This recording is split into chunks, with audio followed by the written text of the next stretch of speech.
Bismillahirrahmanirrahim. Allahumma ftah lana hikmataka wanshur alaina min khazaini rahmatika. Rabbi zidni ilma warzuqni fahma. Amin. Ya. Alamat bacaan ayat Al-Quran yang akan kita baca atau seringkali disebut dengan istilah makro. Makro itu adalah alamat bacaan yang akan kita baca atau yang akan kita pelajari. Silakan dibuka langsung menuju halaman 28. Halaman 28. Surat kedua, surat Al-Baqarah, ayat 183 dan 84. Ya.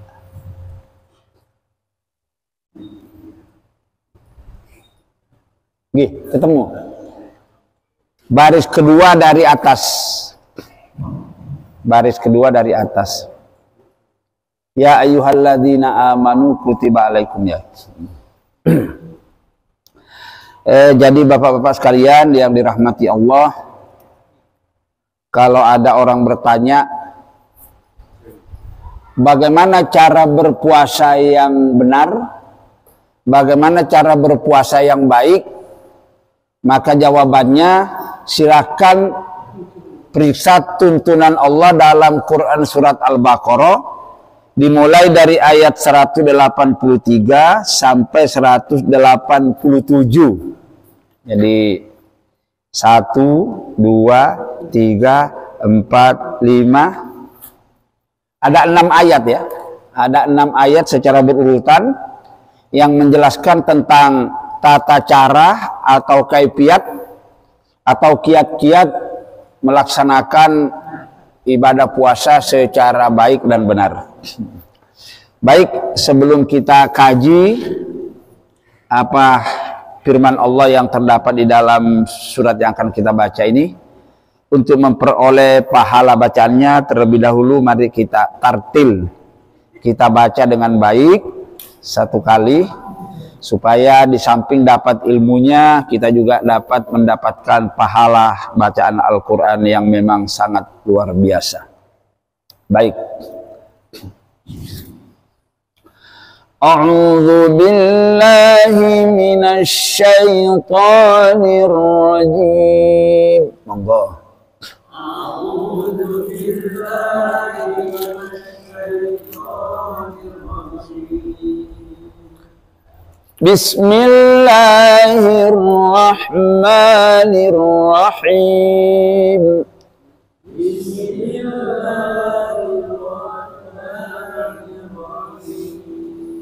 Ya ayyuhalladzina amanu kutiba alaikumus syiyam. Ya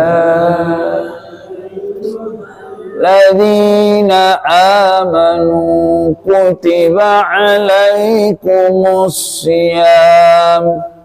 Tidak ada tanda wakaf, diulangi sedikit ya. Kutiba alaikumus syiyamu kama kutiba alal ladzina min qablikum. Kutiba alal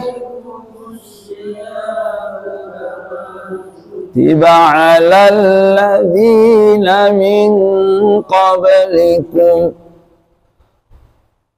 Kutiba alal ladzina min qablikum la'allakum tattaqun. Kutiba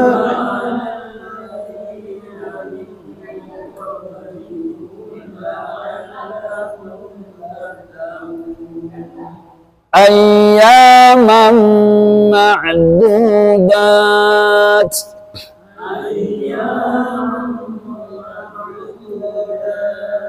Faman kana minkum maridan aw ala safarin fa'iddatun min ayyamin ukhar. Faman maridan ala safarin fa'iddatun min wa 'alal ladzina yutiqunahu fidyatun ta'amu miskin wa 'alal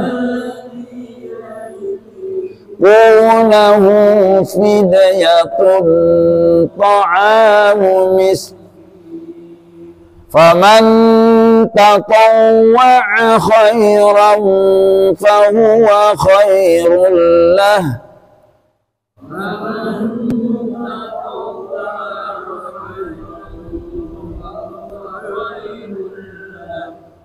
wa an tasumu khairul lakum in kuntum ta'lamun.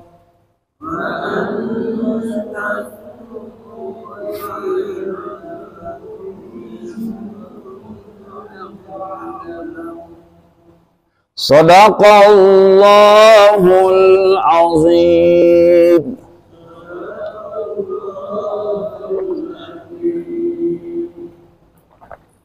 Baik.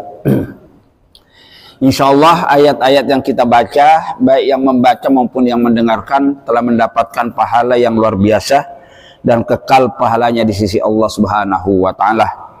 Ketahuilah bahwa besok di akhirat pada hari kiamat, tatkala pahala amal-amal ibadah orang-orang beriman ditimbang, maka pahala membaca Al-Qur'an itu adalah menempati urutan yang sangat istimewa. Sebagaimana kata Rasul, afdalu ibadati ummati tilawatil Qur'an. Amal ibadah yang paling istimewa yang senantiasa dilakukan oleh umatnya Nabi Muhammad ialah tilawatil Qur'an, yaitu kegiatan membaca Al-Qur'an. Insyaallah besok pada hari Kamis. Sekarang hari apa Pak Adi? Selasa, Rabu, Kamis besok ba'da asar. Bapak-bapak yang hadir semuanya kita hadir bersama-sama nanti dalam rangka Khatmil Quran, sekaligus diadakan tahlil kubro nanti di dalam rangka menyambut datangnya bulan suci Ramadan, sekaligus kita nanti berdoa bersama-sama untuk arwah para leluhur kita yang memang tidak ada yang paling ditunggu-tunggu oleh orang-orang yang telah mendahului kita selain doanya orang-orang yang masih hidup. Mudah-mudahan ini menjadi amal, menjadi kebiasaan kita lakukan kepada leluhur kita. Nanti di saat kita juga meninggal, insya Allah anak-anak cucu kita juga akan berbuat demikian kepada kita. Amin ya rabbal alamin. Kembali ke ayat yang kita baca. Coba lihat ayat 183. Ya ayyuhalladzina amanu. Artinya? Ya, ada 3 kata ya. Ya ayyuha, wahai. Ya, sekalian. Alladzina, orang-orang amanu yang beriman. Siapa yang manggil? Allah. Siapa yang dipanggil? Ya. Kenapa orang beriman selalu dipanggil? Allah sayang. Terus yang kedua, orang-orang beriman kadang-kadang lupa, kadang-kadang keliru. Supaya tidak banyak lupa, tidak keliru, dipanggil berulang-ulang oleh Allah. Itu salah satu bentuk kasih sayang Allah kepada orang beriman. Yang ketiga, orang-orang beriman itu mudah diatur. Jadi orang beriman itu beriman nggak suka bantah. Ya, suruh sholat. Dilarang berbohong, jangan berbohong, nggak suka bantah. Jadi kalau ada orang itu dituturi firman-firman Allah terus banyak alasan, itu tandanya itu nggak beriman itu. Karena ciri-cirinya orang beriman itu gampang dituturi, gampang diatur. Ya. Puasa itu berat apa tidak? Berat Pak ya. Saulan di siang hari mulai dari kita subuh itu nggak boleh makan sampai maghrib. Berat itu. Maka kalau tidak beriman, nggak ada yang mampu melakukan. Nggak mampu, maka jangan heran kalau banyak orang-orang Islam di antara kita poso-poso, makan, nggak tahu malu gitu loh, rokokan di depan orang berpuasa. Ya, orang Islam. Tapi orang Islam yang seperti itu tidak beriman. Kalau orang beriman pasti berpuasa. Nah, ini jadi dipanggil orang beriman dulu. Wahai sekalian orang-orang beriman. Dipanggil oleh Allah. Setelah dipanggil, ya ada ajaran. Kutiba alaikumus syiyam. Artinya? Kutiba artinya apa? Kutiba. Diwajibkan. Alaikum atas kalian. Kalian sopo? Orang-orang beriman. Apa yang diwajibkan atas orang-orang beriman? Salah satu diantaranya asyam. Apa asyam? Berpuasa. Maka puasa Ramadan itu seluruh ulama dunia dari dulu sampai sekarang hukumnya adalah wajib atau fardu ain. Semua orang beriman wajib melakukannya. Tidak berpuasa kafir. Begitu ya. Kafir. Karena ini termasuk rukun Islam yang keberapa, Pak Win? Puasa itu rukun Islam yang keberapa? Syahadat, sholat, zakat, puasa, haji yang terakhir ya. Salah satu dari yang 5 itu tidak lakukan, kafir. Yang mengkafirkan Allah bukan kita ya, kafir. Seperti orang sudah punya kemampuan untuk naik haji, nggak berangkat haji, mobil yang dikoleksi, kafir kata Allah ya. Ya seperti itu. Cuman sekarang repotnya orang ada uang sekarang waktunya yang mau naik haji apa iman ya. Sehingga banyak yang mundur. Jadi puasa Ramadan itu hukumnya apa? Wajib apa sunat apa wajib? Dari mana kita tahu bahwa puasa Ramadan itu hukumnya wajib? Ya dari ayat ini. Kutiba itu loh, kutiba diwajibkan alaikum atas kalian asyam berpuasa. Siapa yang mewajibkan? Allah gitu ya. Kama kutiba alal ladzina min qablikum. Artinya apa? Kama kutiba alal ladzina min qablikum. Sebagaimana diwajibkan alal ladzina terhadap orang-orang yang min qablikum sebelum engkau, maksudnya sebelum umatnya Nabi Muhammad mereka juga berpuasa juga Pak, orang terdahulu berpuasa. Jadi kalau dikatakan apakah yang berpuasa cuma umatnya Nabi Muhammad? Tidak ya, umatnya mulai Nabi Adam sampai siapa Nabi yang terakhir sebelum Nabi Muhammad? Nabi Isa ya. 24 Nabi itu semuanya menjalankan puasa. Dari mana kita tahu bahwa umat dahulu berpuasa? Dari ayat ini. Kama kutiba alal ladzina min qablikum, sebagaimana puasa itu telah diwajibkan juga kepada orang-orang sebelum kamu. Maksudnya sebelum umatnya Nabi Muhammad itu ya. Sampai hari kiamat nanti tetap wajib ya. Nah, sekarang apa tujuannya Allah kok kita disuruh berpuasa? Jelas di sini dijelaskan tujuannya. Kenapa Allah menyuruh kita berpuasa? Allah menjelaskan di sini, la'allakum tattaqun. Artinya agar kalian menjadi orang-orang yang bertakwa. Kalau kita sekarang sudah bertakwa, kok berpuasa saben tahun poso-poso, maksudnya supaya terus menerus sampai kita mati takwanya apa? Meningkat, tetap atau turun? Meningkat kalau bisa ya. Takwa itu ada takwa dari dulu sampai sekarang pancet aja. Turun enggak, meningkat juga enggak. Nah, ada sebenarnya lumayan daripada nurun. Dulu rajin ke masjid, sekarang enggak pernah ke masjid. Nah, itu tidak. Dulu rajin ngaji, sekarang cuma kena gudik sedikit, enggak ngaji. Nah, itu takwanya nurun. Dulu rajin bersedekah, berinfak. Sekarang rezekinya tambah lancar, malah tambah malas, gak pernah berinfak. Itu berarti takwanya turun. Jadi gampang ngukurnya. Takwa kita itu meningkat, pancet apa turun, gampang ngukurnya. Lihat apanya yang dilihat? Lihat aktivitas sehari-harinya. Loh, kumat lagi nih. Loh, gak disentuh. Loh, gak disentuh kok. Baik, gak apa-apa. Nah, takwa itu apa artinya takwa? Ya, takwa itu secara bahasa artinya bersikap hati-hati, selalu waspada. Waduh, nggak usah pakai ini. Atau di sini aja, sini aja, gak apa-apa Pak. Masuk. Ya. Takwa menurut bahasa itu artinya bersikap hati-hati, selalu bersikap waspada. Dalam hal apa? Dalam 3 hal. Hati-hati dalam berpikir, karena kalau pikiran kita salah dipakai orang lain, kita itu dosa. Hati-hati dalam bertutur kata, waspada dalam berbuat dan bertindak. Kalau 3-tiganya ini kita hati-hati berpikir, hati-hati berbicara, hati-hati dalam berbuat dan bertindak. Nah, itu namanya sudah takwa. Kalau tidak hati-hati, namanya apa Pak Iman? Kalau ada orang hidupnya tidak hati-hati, ngomong tidak hati-hati, berpikir tidak hati-hati, bertindak tidak hati-hati, cenderung apa? Hah? Ya ngawur. Iya bisa ngawur.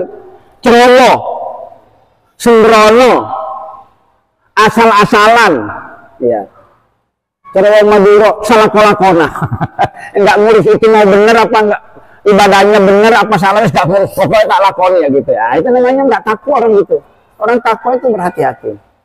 Terutama kewaspadaan kita nanti menghadapi kita mau ke alam kubur.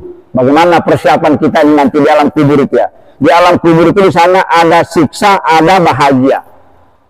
Nanti dari alam kubur kita nanti dikirim lagi kepada masyar, tempat mempertanggungjawabkan seluruh amal perbuatan manusia selama hidup di dunia ini.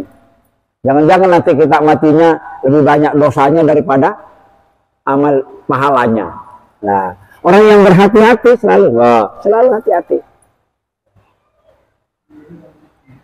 Jangan ceroboh, jangan sembrono, jangan sembarangan, jangan asal-asalan. Jadi selalu hidupnya.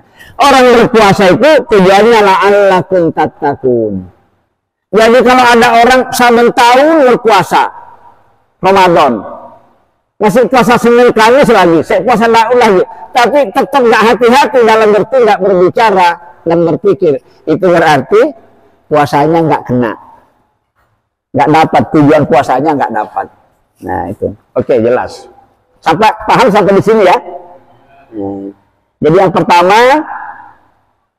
yang dipanggil oleh Allah yang bisa melaksanakan puasa itu hanya orang beriman. Tidak semua orang Islam, tidak. Terus puasa itu hukumnya wajib. Apakah yang berpuasa cuma umatnya Nabi Muhammad? Tidak, umat-umat terdahulu juga berpuasa. Terus tujuannya kita diperintahkan berpuasa oleh Allah dalam ayat ini supaya ya itu sudah menjadi otak. Selanjutnya ayat berapa ini berikutnya? Ayyamun ma'dudat. Ini masuk cara ini. Jadi kalau ada orang bertanya, Pak Hidayah, berapa lamanya orang berpuasa di dalam bulan Ramadan? Jawabnya 1 bulan. 1 bulan itu berapa hari? 1 bulan berapa hari?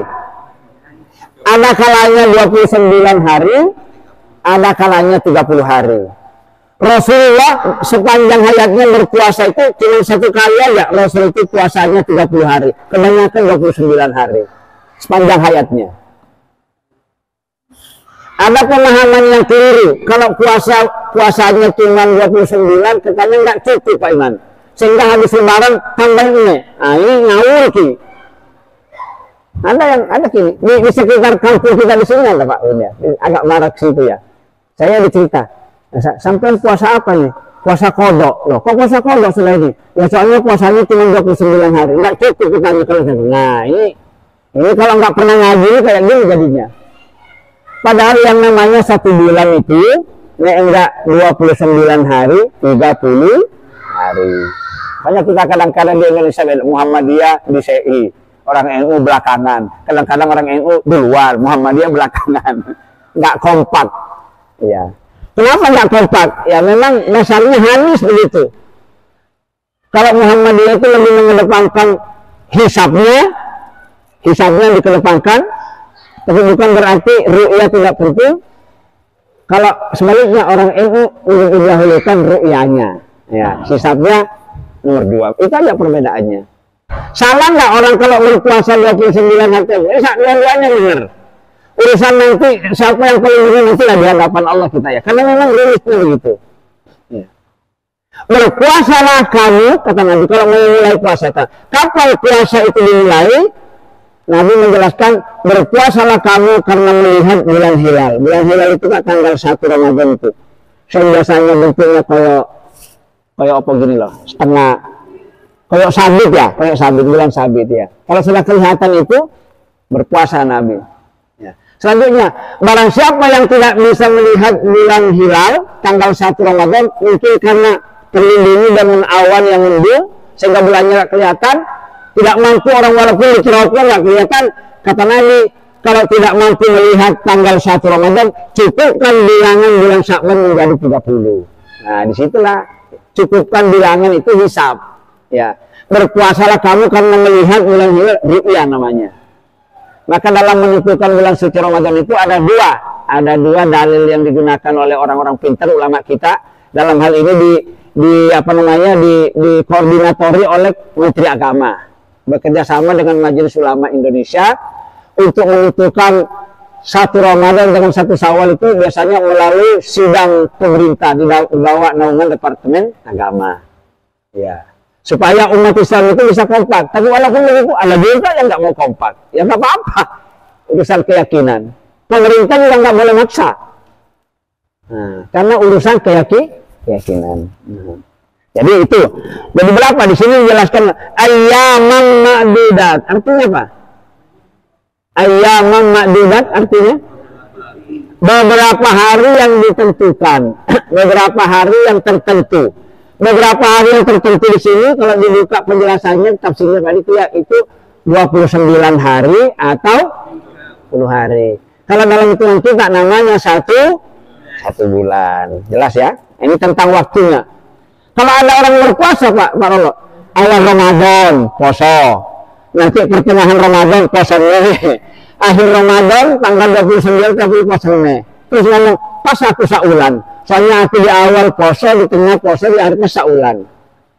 Ini benar apa ngawur ini? Ngawur. Salat tarawih juga begitu Pak Imam. Kalau ada orang salat tarawih malam pertama teko, kedua datang, 3 ya, terus selanjutnya nggak datang, nanti datang malam pertengahan Ramadan datang lagi, terus malam-malam nggak datang malam terakhir, terus tarawih kita saulan, ngawur ki. Menurut dia ya, tapi menurut Allah salat tarawih yang seperti itu tidak diterima. Kenapa? Kenapa kok salat tarawih yang tidak diterima? Syaratnya amal ibadah diterima itu ada istiqomah namanya. Istiqomah itu sempurna, langgeng. Jadi kalau bolong-bolong nggak diterima, kayak sholat duhur, nggak sholat asar nggak sholat maghrib, nggak diterima itu salah satunya. Harus diterima sempurna. Jangan ngomong daripada tidak sholat, nggak boleh kayak gitu, nggak boleh. Salah, pokoknya nggak sempurna ya. Sholat duhur berapa rakaat? Ya, karena kemudian dikorupsi 3 rakaat saja. Terus katakan, iya nggak diterima. Oh, ketentuannya 4 kalau dikerjakan, ya. Lebih juga tidak diterima. Kalau sengaja. Ya, tapi saya sering kali sholat asar 5 rakaat Pak Imam, tapi nggak sengaja. Biasanya kalau capek bangun, nanti sholat asarnya itu kadang-kadang rodok-rodok mepet ya. Sholat kita, ya, mungkin nggak pakai konsen juga. Terus setelah selesai, istri saya ngomong, sholat apa Pak sampai tadi? Ya sholat asar. Kalau 5 rakaat, ya bismillah nggak sengaja kok ya. Kalau nggak sengaja itu ya nggak dosa Pak ya. Atau cuma sholatnya 3 rakaat, tapi nggak sengaja, sah. Tapi kalau ada yang ingatkan, loh Pak sampai tadi sholatnya cuma 3 rakaat ya sini. Ya, tambah lagi atau diulangi. Kalau enggak itu enggak ya, karena ada yang memberitahu. Ya, seperti itu ketentuannya. Makanya balik lagi, seluruh amal ibadah itu nek nggak pakai ilmu susah. Jadi kita beribadah itu ragu-ragu terus. Orang ragu-ragu itu karena Tidak yakin. Untuk bisa menciptakan keyakinan itu dasarnya harus pakai ilmu. Orang kalau paham pasti nggak ragu-ragu. Kalau nggak paham, sholatku benar apa salah, puasaku benar apa salah, diterima apa enggak? Ya ragu-ragu terus. Tapi kalau kita sudah mengikuti petunjuk ini, ngapain ragu-ragu? Oh, firman Allah. Kalau orang ngomong dasarnya tidak Quran, boleh meragukan. Tapi kalau Quran, siapa yang meragukan Quran? Meragukan Quran kafir. Nah, ini Allah yang menjelaskan seperti itu. Oke, jadi puasa itu hari-hari yang ditentukan 1 bulan. Adapun 1 bulan itu isinya boleh 29, ada kalanya 30 hari. Lanjut. Lanjut. Faman kana minkum maridan aw ala safarin fa'iddatun min ayyamin ukhra.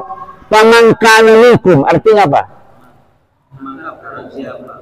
Nah, kana minkum dia di antara kalian maridan sakit. Barang siapa di antara kalian yang sedang menjalankan ibadah puasa, tiba-tiba hari itu kita sakit. Oh, namanya sakit nggak perlu tiba-tiba kena diare, nemen diare. Atau barangkali kencing manisnya kumat, nggak bisa apa-apa. Padahal dia berpuasa. Ya. Atau ini ada tahunnya ya. Au ala safarin. Atau orang yang berpuasa itu menempuh perjalanan yang panjang, namanya musafir. Dari sini ke Malang, nah itu namanya musafir. Kalau dari sini ke Pasar Turi yang musafir juga, tapi nggak memenuhi syarat untuk tidak berpuasa. Perjalanan yang melelahkan. Apalagi pakai sepeda engkol. Beda ya, naik sepeda engkol dengan pakai sepeda motor, beda ya. Sepeda engkol tenaga, kalau saya ini enggak ya. Seperti itu ya. Dia berpuasa tiba-tiba sakit. Sedang berpuasa tiba-tiba ada keperluan yang harus keluar kota jauh-jauh. Entah pakai mobil, pakai kereta api, atau pakai pesawat, atau pakai kapal laut. Ya. Orang menempuh satu perjalanan itu rasanya nggak enak, kadang-kadang mabuk dan sebagainya, pusing dan sebagainya. Boleh tidak berpuasa, boleh berbuka hari itu, tapi jangan terang-terangan di depan orang ya. Boleh berpuasa, boleh tidak berpuasa hari itu. Alasannya karena sakit, yang kedua karena dia musafir. Gitu. Tapi ada solusinya. Nah, ada solusinya nih, boleh ketika bulan Ramadan itu boleh membatalkan puasanya, tidak puasa karena dua alasan tadi itu. Solusinya fa'iddatun min ayyamin ukhra. Artinya ya. Maka sejumlah hari-hari yang ia tinggalkan itu yang tidak berpuasa, fa'iddatun min ayyamin ukhra, hendaklah diganti pada hari-hari yang lain. Maksudnya hari yang lain yang mana? Hari-hari setelah puasa. Misalnya tanggal 2 Syawal, tanggal 1 Syawal nggak boleh berpuasa kita, haram. Karena Idul Fitri, haram berpuasa di Idul Fitri. Ya, mungkin tadinya utang puasanya bisa 1 hari. Karena sakitnya bisa 2 hari, bisa 1 minggu, sakitnya 6. Maka selama bulan Ramadan itu meninggalkan puasa Ramadan sepanjang 7 hari, nanti sesudah bulan Ramadan berlalu disahur. Sahur namanya itu bahasa kayaknya puasa kodok. Puasa apa? Bukan kodok yang lompat-lompat di tangan ya. Puasa kodok itu kayak gini. Ya, kodok. Kodok. Kodok itu artinya bayar utang. Bayar utang. Ininya, jadi tinggal utangnya nanti berapa hari dia tidak berpuasa, dia bayar. Kalau 1 minggu ya 1 minggu. Dulu waktu kecil saya, guru saya pernah ngomong gini, kalau punya utang tahun yang lalu, misalnya 2, masuk bulan Ramadan sampai belum sahur, dilipat gandakan 2 kali lipat. Jadi kalau 2 jadi berapa? Jadi 4. Kalau 4 utang puasanya sampai masuk bulan Ramadan di sahur jadi berapa? 8. Kalau 8 jadi. Nah, ternyata tak telusuri, cari, nggak ada itu. Itu cuma alasannya guru-guru kita dulu itu supaya jangan ditunda-tunda nyaurnya gitu ya. Bagus juga pikir. Tapi yang bujuk, bujuknya untuk baik ya. Nah, enggak. Saya pernah melakukan dulu Pak Win, utang saya cuma 2. Jadi utang dari saya di rumah sini. Tapi setelah kita kaji-kaji ternyata nggak ada itu ya. Cuman itu untuk memotivasi orang-orang supaya jangan luna-luna bayar utang. Utang kepada sesama manusia saja tidak boleh ditunda-tunda, apalagi utang kepada Allah. Contohnya nih sholat. Nah, sholat itu juga ada juga sholat qadha. Ini puasa qadha ini, puasa qadha. Puasa nyaur. Ada juga sholat qadha juga ada. Gimana contohnya sholat qadha? Seseorang tidur, pulas, enggak sekali tidurnya itu, karena juga kira-kira jam 2 malam baru bisa tidur. Masuk waktu subuh nggak kedengaran orang azan, nggak ada yang bangun, tiba-tiba jam 8 pagi sudah kena sinar matahari, kakinya kepanasan, bangun, nggak sholat subuh. Bagaimana itu? Kan nggak sholat subuh, punya utang nggak? Punya utang kepada Allah. Disaur. Kalau nggak disaur, wah nanti disaur di akhirat nanti bahaya.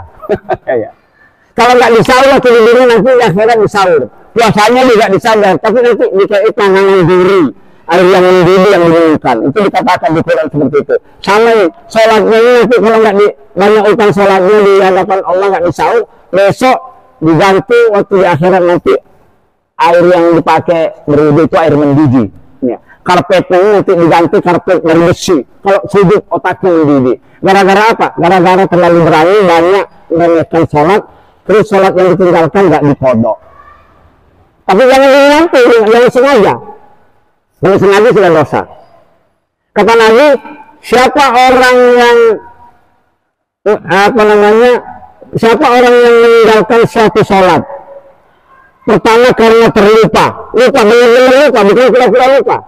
Yang kedua karena tertidur. Tertidur berarti nggak sengaja nih. Nah, bagaimana caranya? Fayusalli idza dzakaraha, maka hendaklah segera sholat di saat dia sadar, di saat dia ingat. Misalnya sholat subuh jam 9.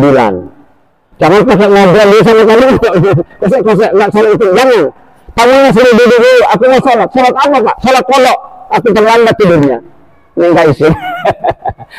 Ya nggak. Biasanya kita kan, wah sholat qadha itu, waduh pulas Pak tidurnya tadi. Disaur. Jangan ditunda-tunda lagi. Jangan dirapel juga. Jadi saya punya saudara Pak, gitu aja, nelayan. Jadi kalau di laut itu Pak, mulai sholat subuh kan sudah nggak sholat, berangkat sebelum subuh. Di laut itu nggak sholat. Nanti mulai subuh itu sudah bekerja, nyari jaring itu ikan itu tambah ini. Nggak sholat duhur nggak, subuh nggak, sholat asar nggak, maghrib juga nggak. Besoknya dirapel. Dari sholat duhur itu sholat lagi, sholat asar lagi, sholat lagi ya. Ditutupi dengan caranya sendiri. Terus cerita sama saya, siapa gurunya sampai kok kayak gitu? Saya pernah ngajar sampai, ya enggak atas saya, ya nggak boleh kayak gitu. Itu namanya sampai saya naik dulu gitu ya, nggak boleh. Jadi sholat itu kalau alasannya bisa dikodok karena tertidur, karena lupa. Misalnya kita nggak sholat isya Pak di situ, nggak sholat isya, tiduran. Besok pagi baru ingat, tadi malam nggak sholat isya, ternyata saya lupa. Cepet, begitu ingat langsung sholat. Nggak jangan ditunda-tunda lagi, jangan pakai ngobrol cepet. Fayusalli idza dzakara, hendaklah segera sholat ketika dia sudah sadar, dia ingat. Nah, itu namanya sholat qadha. Sholat ada qadanya, puasa ada qadanya. Haji nggak ada. Cuma boleh kita menghajikan orang tua kita yang belum sempat haji pas meninggal, boleh. Umroh juga boleh seperti itu. Baik, ya. Ini ya, kembali. Pamangkanan minkum maridan, siapa di antara kalian orang-orang yang berpuasa maridan dalam keadaan sakit, atau ala safarin atau dalam perjalanan, boleh dia berbuka pada hari itu. Fa'iddatun min ayyamin ukhar, maka jumlah puasa yang ditinggalkan itu hendaklah disahur, diganti di hari-hari yang lain. Hari-hari yang lain itu maksudnya sesudah bulan Ramadan. Paling cepat, paling baik. Kenapa kok utang nggak boleh ditunda-tunda?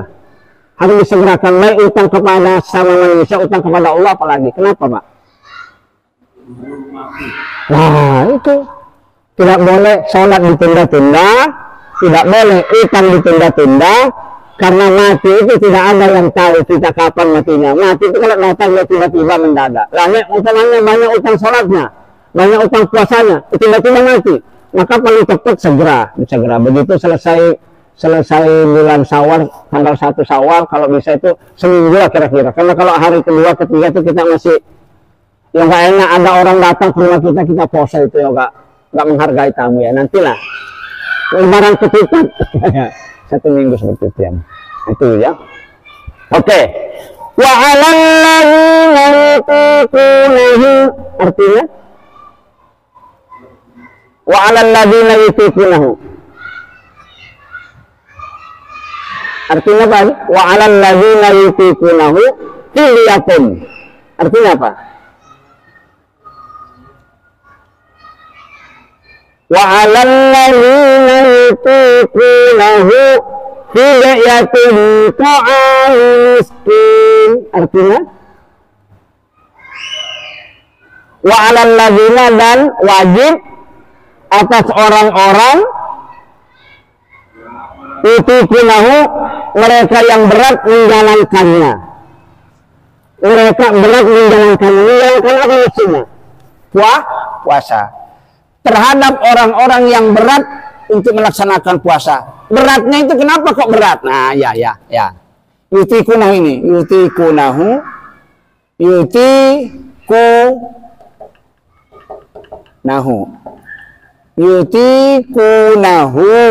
Ini namanya terhadap orang-orang yang berat menjalankan puasa. Kenapa berat menjalankan? Pertama, usia lanjut. Usia lanjut itu berapa kira-kira? Ya sudah 90 tahun. Ngomong aja jangan dipaksakan mati. Kalau usia lanjut itu sudah nggak wajib puasa. Yang kedua, sakit yang menurut dokter itu nggak bisa sembuh. Sakit yang apa ya? Sakit yang berat, kronik ya. Sakit yang berat. Ini termasuk orang tidak mampu maksudnya. Ya. Termasuk juga ibu-ibu yang hamil. Ya. Nah. Ibu-ibu yang kasihan anak bayi kalau berpuasa nanti air asinya kayak ibu-ibu yang menyusui. Ini jangan dipaksa, Saudara. Ini kalau tidak mampu berpuasa bukan diganti, ada cara lain ya. Tidak mampu berpuasa kenapa? Sudah usianya kasihan, sudah pikun. Baik fisik mentalnya begini. Ini sakit berat. Menurut dokter kalau ini berpuasa penyakitnya tambah cepat matinya. Jangan dipaksakan. Terus ibu-ibu yang hamil, ini antara alasannya. Ada yang memasukkan pekerja berat. Orang melarat pekerja berat. Contohnya kayak di pelabuhan. Keluarganya banyak, gajinya setiap hari. Kalau nggak kerja hari itu, kasihan anak istrinya di rumah bisa nggak makan dia. Tergantung, kerja berat. Kalau di pelabuhan ngangkat gitu loh ya. Ini juga sebagian ulama membolehkan, nggak usah puasa kalau kayak gitu. Kalau puasa nggak bisa kerja, kasihan anak istrinya. Caranya bagaimana di situ? Fidyatun, membayar fidyah. Apa fidyah itu? Fidyah itu makanan yang kita makan. Kalau kita makan beras putih, maka fidyahnya beras putih. Kalau beras jagung, fidyahnya beras jagung. Kalau makannya gandum, ya gandum. Sesuai dengan makan kita. Sama dengan zakat fitrah. Berapa jumlahnya setiap hari? Satu sak. Satu sak ya. Satu sak ini, sak bahasa Arab ini apa? Kira-kira 1/4 kilometer.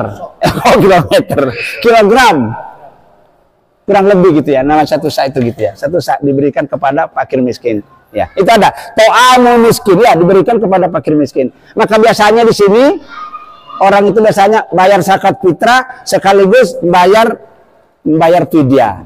Dihitung Pak, dihitung saja. Atau satu sak misalnya kalau dihargai dirupiahkan berapa misalnya? Katakan misalnya 25.000. Dihitung 25.000 kali berapa? Kali 1 bulan. Ya, itu satu sak. Satu sak itu nggak sampai 1 kilo soalnya, 1/4 kilo kira-kira begitu ya. Ya, tiap hari. Ya, seperti cukup ya. Sampai waktunya ya. Ya, baik. Ya. Ini mungkin masih bisa ngaji 1 kali lagi ini soalnya panjang ini. Jadi, ya, orang-orang yang tidak mampu, orang-orang yang sakit dan bepergian boleh berbuka di bulan Ramadan tapi diganti di hari yang lain. Tapi kalau orang-orang yang sudah berat nggak bisa menjalankan, boleh selama 1 bulan nggak usah puasa karena sudah. Tapi caranya diganti. Namanya penggantinya namanya fidyah. Wajib diberikan kepada siapa? Fakir miskin. Dan selanjutnya nanti kita akan sambung pada ayat berikutnya. Jadi memang kalau kita tidak diulangi kajiannya kayak gini, nanti puasa kita itu ya kadang-kadang muncul keraguan. Apalagi ibadah puasa Ramadan itu dikerjakan setahun sekali. Mungkin ilmunya tahun yang lalu sudah kita kaji, sudah kita pelajari, sudah dengar, lupa lagi. Baca lagi, ingat lagi. Seperti itu. Cukup ya? Ada pertanyaan satu, silakan Pak.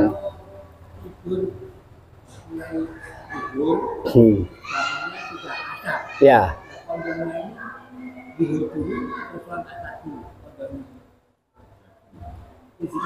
Tidak sholat apa? Sholat yang ditinggalkan apa? Duhur. Terus bangunnya? Iya. Asarnya dulu dikerjakan apa duhurnya dulu? Tergantung mana yang diingat.